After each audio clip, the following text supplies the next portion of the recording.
Eu peguei Nvidia e Coin, e eu quero começar com Coin, o qual vários dos meus membros da minha equipe do Black Team também fizeram essa operação comigo. Então entramos nessa operação juntos nessa manhã e eu quero explicar passo a passo essa operação. Você está olhando o gráfico de 2 minutos de Coin e a primeira coisa que eu quero destacar para vocês é esse grande gap de baixa. Hoje de manhã, a maioria das coisas na minha lista estavam com gap de queda. E eu avisei, deixei claro para os meus membros do Black Team, logo antes da abertura do mercado, que Coin parecia que ia abrir com gap e snap e crap. Ia ser uma manhã de gap, snap e crap. A maioria de vocês já deve saber esse conceito porque eu faço isso com tanta frequência, você vê eu fazendo isso com tanta frequência, se você está aqui conosco há algum tempo, você deve saber o que isso é. Gap, snap and crap. Então é aí quando a sua ação faz um gap de baixa, faz um repique, que é o snap, e faz a continuidade da queda, que é o crap. Então é exatamente isso que essa operação é para coin. Existem algumas lições interessantes nessa operação de gap, snap and crap, que eu quero mostrar para vocês e destacar. Então, preparem-se para fazer algumas anotações. Então, tivemos a abertura bem aqui, com gap de baixa, e começa imediatamente a se mover para cima. Agora, a primeira coisa que você deve fazer com um gap, mesmo que seja apenas mental, é fazer o quê? Preencher como se ele não tivesse feito o gap. Então, todo o caminho até o preço de abertura, certo? E sabemos o que fazer a partir daqui. Você divide na metade e em terços. Se você pretende vender o movimento de subida, porque essa é a ideia. O gap vai subir e nós vamos vender essa subida. Existem duas maneiras de fazer isso. Existe um método mais avançado, existe uma maneira antecipada, de antecipação, e uma forma de confirmação. A forma de confirmação é vender uma mudança de cor. Então você quer vender uma mudança de cor dentro das caixas. Então você quer fazer uma venda de mudança de cor aqui e ou aqui. Então, o método de mudança de cor, você não tem um aqui. Você não há mudança de cor no primeiro retângulo. Você vê isso? Não há mudança de cor aqui, correto? Não há barra vermelha removendo uma barra verde.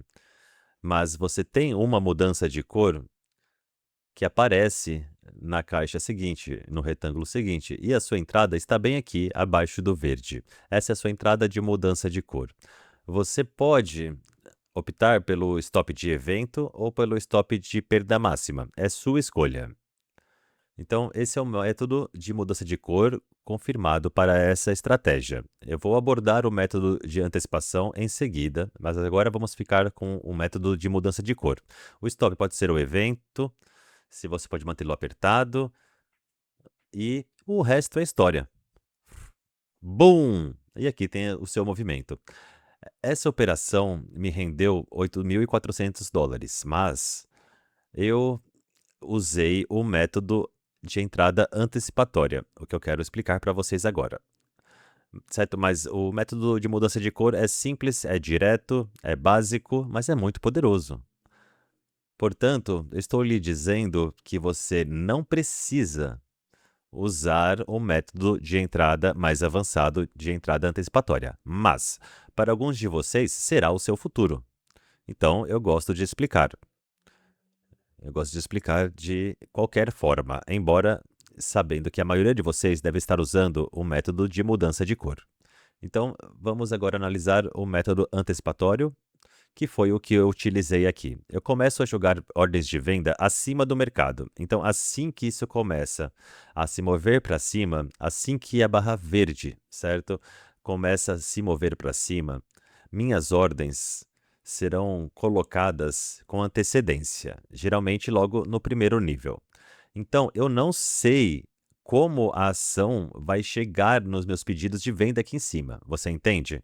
Essa é a meu primeiro lote de ordens. Eu não sei como, porque eu estou fazendo isso enquanto a barra está aqui embaixo. Então eu não sei como ele vai chegar lá em cima. Não sei se vai levar algumas barras para chegar lá, ou se isso vai chegar lá de forma violenta. Como a Coinbase chegou nas minhas primeiras ordens tão forte, eu comecei a sair na metade do caminho, dentro da barra forte. Essa é a operação número um. Faz sentido? A barra estava super forte, muito poderosa para eu acreditar que ela conseguiria romper a mínima dessa barra. Então, eu estou apenas agora quase como um tipo de abordagem de controle de danos, ou eu estou querendo metade do caminho. Então, essa barra é tão grande que esse ainda é um ganho decente, pessoal, mas eu não espero uma nova mínima depois dessa barra poderosa. Então, operação número um foi aqui até aqui. Agora, eu deixei um pouco, mas para a maioria da parte, esse foi o trade um. E não foi um grande ganho, foi um pouco menos do que $2.000, porque eu apenas peguei a primeira camada da minha venda. Agora, a operação número 2 começa aqui, e é aqui que isso fica interessante. Eu passei por isso pelos meus membros do Black Team. Eu não vou vender essa barra subindo. Agora eu estou querendo a operação número 2. E essa não é a barra para vender. Agora, essa barra se torna a sua barra de rompimento. Veja isso. A maneira avançada de antecipar, você não vende barras de rompimento, você não vende barras de ignição. Essa é uma barra de ignição. É uma barra fazendo um novo patamar mais elevado, rompendo. Essa não é a sua barra de venda, ok?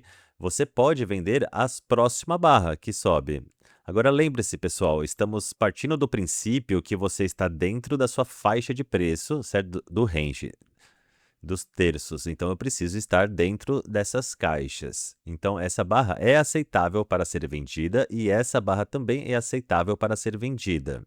Então isso é vender antes da barra vermelha mudar de direção, de haver mudança de cor. Agora o que eu digo para os traders fazerem é pular uma barra. Quando você usa essa abordagem avançada, em que você entra na venda no verde, antecipando que uma virada para o vermelho está próxima, então se eu vender essa barra e eu usar a abordagem de pular uma barra, eu só poderia vender se eu tiver outra barra verde novamente aqui, o que você não tem. Então você pula uma barra.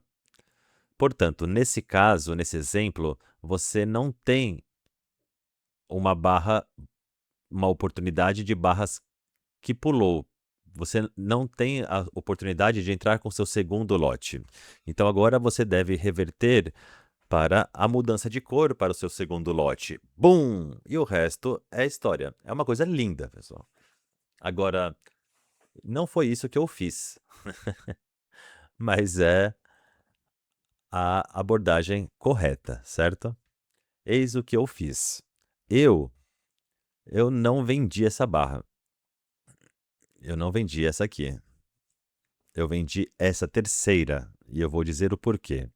Eu vendi essa aqui porque no gráfico de 5 minutos ela estava bem na média de 200. Então eu esperei pela média de 200 dos 5 minutos ser alcançada. E aí eu peguei o topo do topo. E o resto é história. Pum! Quando eu tenho duas médias de 200 períodos acima de mim, então veja a média de 200 aqui nos 2 minutos. E eu também tenho a média de 200 nos 5 minutos, acima de mim também. Então, quando eu tenho duas médias de 200 acima da atividade do preço, isso me dá uma confiança extra de que o movimento de alta é temporário.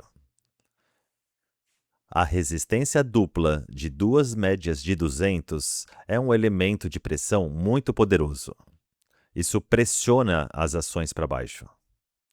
Lembram que eu disse que eu não consigo, quando eu estou fazendo a abordagem de antecipação, eu não consigo prever, pessoal, como a ação vai chegar à minha primeira ordem. Então, esse é um dos benefícios da abordagem de mudança de cor.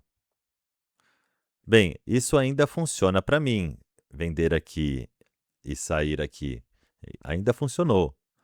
Mas se eu não tivesse essa ordem de venda aqui já em antecipação e eu estivesse olhando, eu não venderia isso. eu não venderia uma barra poderosa. Se eu estivesse esperando essa queda, eu não teria pego essa queda.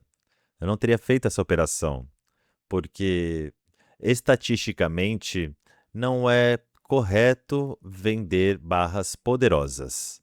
A taxa de continuidade delas é muito alta.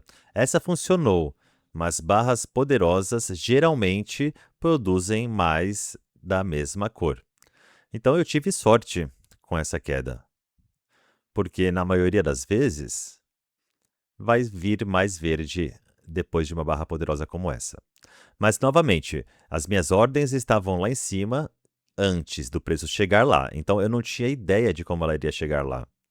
Então, essa é outra nuance que eu quero que você tenha em mente. Não venda barras poderosas e não venda logo depois de barras poderosas. Então, você vê essa barra vermelha, e ela está do lado de uma barra poderosa. Não a venda. Não venda logo do lado de barras poderosas e não venda as próprias barras poderosas. Você vai perder algumas oportunidades, mas dinheiro não ganho é melhor do que dinheiro perdido. E você vai perder dinheiro com mais frequência do que deixará de ganhar se você vender barras vermelhas do lado de barras poderosas. Então você vende longe de barras poderosas. Veja que agora eu estou longe dessa barra. Faz sentido?